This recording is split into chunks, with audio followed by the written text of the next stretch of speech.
आज मैं आपके लिए लेकर आई हूँ बहुत यूनिक, एकदम डिफरेंट ऐसी मजेदार रेसिपी जो हेल्दी भी है, टेस्टी और चटपटी भी है। घर में रखी सिंपल सी 2 से 3 चीजों से आप इसे कभी भी तैयार कर सकते हैं। बिना तले, बिना एक बूंद तेल के बहुत ही हल्का फुल्का, सॉफ्ट और स्पॉन्जी नाश्ता बनकर तैयार होगा। और साथ में इसमें एक ट्विस्ट भी देंगे, जिसके बाद तो ये समोसा पकौड़ा को भी टक्कर देगा। तो चलिए आज की मजेदार रेसिपी शुरू करते हैं।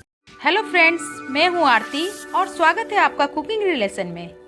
तो स्टीम बड़ा बनाने के लिए मैंने यहाँ पर 1 कप पोहा लिया है। इसे हम लोग चिवड़ा भी बोलते हैं। मेजरमेंट के लिए आप घर की कोई कटोरी या कप सेट कर लीजिए। तो सबसे पहले इस पोहे को हमें भिगोना होगा। तो एक बोल के ऊपर इस तरह से छलनी लगाइए। इसके ऊपर डालेंगे ये पोहा और पोहे को ऊपर इस तरह से 2 से 3 बार पानी डालेंगे, यानी इसे बढ़िया से धो लेंगे। और धोने के बाद इसी तरह छलनी में यूं ही छोड़ देंगे। इससे पोहा 2 से 3 मिनट में फूल जाएगा। और ये लीजिए, पानी सारा निकल गया है और पोहा बढ़िया से फूल गया है। अब एक ग्राइंडिंग जार में हम सारे पोहे को डाल देंगे और इसमें हम डालेंगे आधा कप सूजी।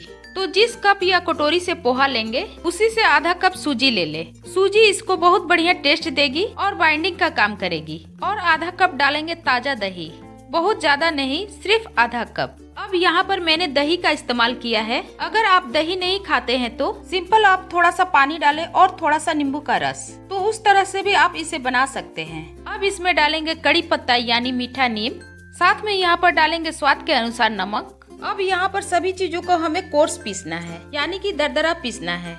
तो उसके लिए मिक्सी को लगातार ना चलाए, थोड़ा चलाए, बंद कर दे। बस इतना भर की सारी चीजें आपस में घुल मिल जाए। पानी की जरूरत पड़े तो 1 या 2 चम्मच ही डालें। और ये लीजिए, मैंने सभी चीजों को दरदरा सा पीस लिया है। और बस ये देखिए, इतना ही हमें गाढ़ा चाहिए। अब इसे एक बोल में निकाल लेते हैं। अब यहाँ पर मैं इसमें डाल रही हूँ बारीक कटी हुई फ्रेश लाल मिर्च। ऑप्शनल है, सिंपल आप हरी मिर्च भी डाल सकते हैं। थोड़ा सा बारीक कटा हरा धनिया, टेस्ट भी बढ़ जाएगा और देखने में भी मस्त लगेगा। अब इसे अच्छे से मिला लेते हैं। इसे मिक्स करने के बाद फटाफट से एक काम और कर लेते हैं। एक छलनी में 2 बूंद तेल डालकर ग्रीस कर लेंगे। अब हाथ को करेंगे हल्का सा तेल से ग्रीस और इसमें से एक नींबू की साइज का एक बॉल ले लेंगे और बिल्कुल इस तरह से गोल करेंगे, जैसे वड़ा बनाते हैं ठीक वैसे ही।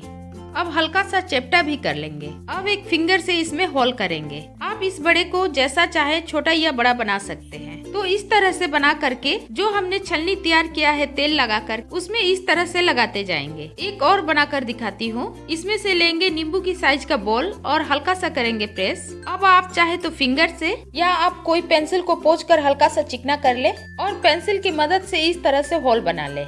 है ना कितना आसान। तो हमने सभी को इसी तरह से तैयार करके छलनी में लगा लिए हैं, जो देखने में भी कितने सुंदर लग रहे हैं। इधर कढ़ाई में मैंने 2 गिलास पानी डालकर पहले ही उबलने के लिए रख दिया था और पानी में उबाल भी आ गया है। तो इस स्टेज पर हम अपनी छलनी इसके ऊपर लगा देंगे। आप यही काम इडली स्टैंड में या स्टीमर हो तो उसमें भी कर सकते हैं। अब इसे कवर कर देंगे और मीडियम फ्लेम पर 10 से 12 मिनट के लिए स्टीम होने देंगे। तो लगभग 12 मिनट हो गए हैं। तो चलिए अब इसे चेक कर लेते हैं। अब एक टूथपिक या नाइफ डालकर चेक करेंगे। तो एकदम परफेक्ट हल्का फुल्का स्टीम बड़ा बनकर तैयार है। तो अब धीरे से स्टीम प्लेट को उठा लेंगे। तो इसी तरह से दूसरा बेच भी स्टीम कर लेंगे और बस इस तरह से धीरे से बड़ा को उठाकर प्लेट में रखते जाएंगे।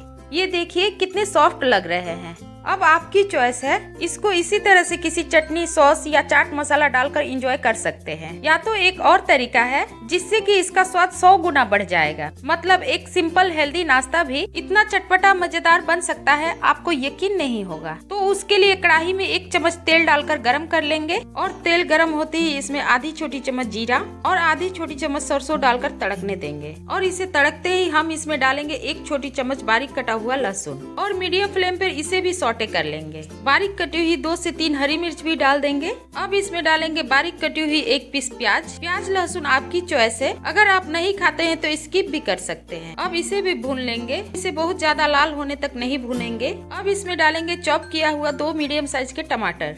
यहीं पर डालेंगे 1 बड़ी चम्मच पाव भाजी मसाला। आप चाहे तो इसके बदले 1 छोटी चम्मच धनिया पाउडर, साथ में आधी छोटी चम्मच जीरा पाउडर और 1/4 चम्मच हल्दी पाउडर डाल सकते हैं। 1/4 छोटी चम्मच गरम मसाला पाउडर, आधी छोटी चम्मच कश्मीरी लाल मिर्च पाउडर। कलर भी अच्छा आएगा और तीखी भी नहीं होती है। अब यहीं पर हम डाल देंगे स्वाद के अनुसार नमक। बड़ा में भी नमक का इस्तेमाल किए थे तो उसी अनुसार नमक डालेंगे।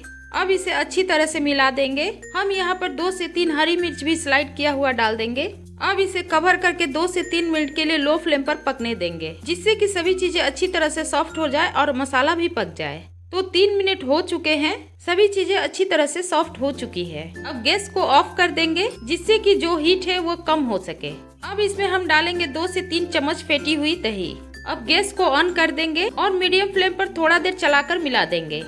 अब इस स्टेज में हम डालेंगे हमारे तैयार बड़ा और हल्के हाथों से अच्छे से मिला लेंगे। तो ये लीजिए, समोसा पकौड़ा से भी टेस्टी स्टीम बड़ा बनकर तैयार है। अब थोड़ा धनिया पत्ता भी डालकर मिला देंगे। आप बनाकर देखिएगा, ये इतना टेस्टी बनता है कि मजा आ जाएगा। एकदम हेल्दी हल्का फुल्का वाला नाश्ता, जिसे कभी भी तैयार किया जा सकता है। घर के बड़े तो बड़े, बच्चे भी इसे मजे से खाएंगे। तो अगर ये रेसिपी पसंद आई हो तो प्लीज वीडियो को लाइक करें, शेयर करें और चैनल पर नए हैं तो सब्सक्राइब भी जरूर कर ले। फिर मिलते हैं आपसे ऐसे ही नई रेसिपी के साथ। तब तक के लिए बाय बाय, टेक केयर।